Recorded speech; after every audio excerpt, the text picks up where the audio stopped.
Yes, but there's more to the story. Jesus casts doubt on doing too much math with the God of outcomes. Jesus is the light by which we see beneath the world of outcomes. When he said these things, he spat on the ground and made clay with the saliva and smeared the clay on his eyes. And he said to him, "Go wash in the pool of Siloam," which is translated sent. So he went and washed and came back seeing. Now, my entire lifetime I have read this text. The translation is almost always mud. It's not a bad translation. You spit on the ground, you get mud, you put it on his eyes. Here's mud in your eye, the saying goes. It wasn't until I read this particular translation that they translated it clay, which is also a very legitimate translation, that immediately I saw the relationship between this text and the Genesis 2 text, where God makes the man out of clay. Now, you might say, well, that's just a matter of translation. Well, church fathers picked up on it. Irenaeus picked up on it. I had never seen it before. Jesus remakes the blind man. Jesus is cast in the role of Creator God, and he restores the man. He doesn't have to make the whole man.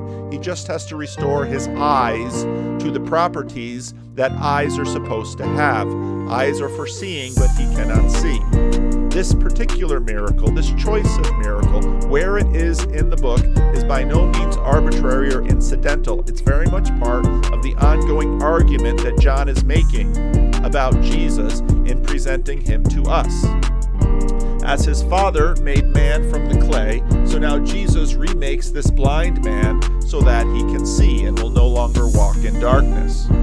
Then he is sent through the water. This is baptism, of course, but of course, baptism is connected with Israel. Israel leaves Egypt through the Red Sea, the Reed Sea, and enters into the Promised Land again through the Jordan. You pass under the water, a ceremonial ordeal. You go through death into new life. Naaman has to wash in the Jordan River to become clean. We are baptized into new life, and this man is now baptized from being blind to the world into sight. Jesus doesn't need to be physical to heal or to baptize. He is baptized in some respects by Jesus, and Jesus isn't there. And the neighbors and those who saw him previously, because he was a beggar, began to say, "Is this not the one who used to sit and beg?" Others were saying, you remember last week's chapter, in chapter 7? If you don't remember, thanks to YouTube, you can go back and look at it. It's a little harder for the people of the church. They have to remember their noggins. But all of the confusion about who is Jesus, he's this, he's that, he's this, he's that. Another theme in the Gospel of John, all of these confusions. Nicodemus comes at night. Jesus said, "You must be born from above." Nicodemus understands it as again, because the Greek word is ambiguous. And you always have these ambiguities in the Gospel of John. It runs through the book that Jesus is doing these things. How can we understand him? You can only understand him if you have eyes to see.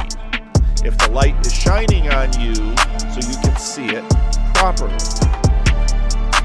Others say, no, but he just looks like him. That one was saying, "I am he." So he began to say to him, "How were your eyes open?" He replied, "The man who is called Jesus made clay and smeared it on my eyes and said to me, 'Go to Siloam and wash.' So I went and I washed and I received sight."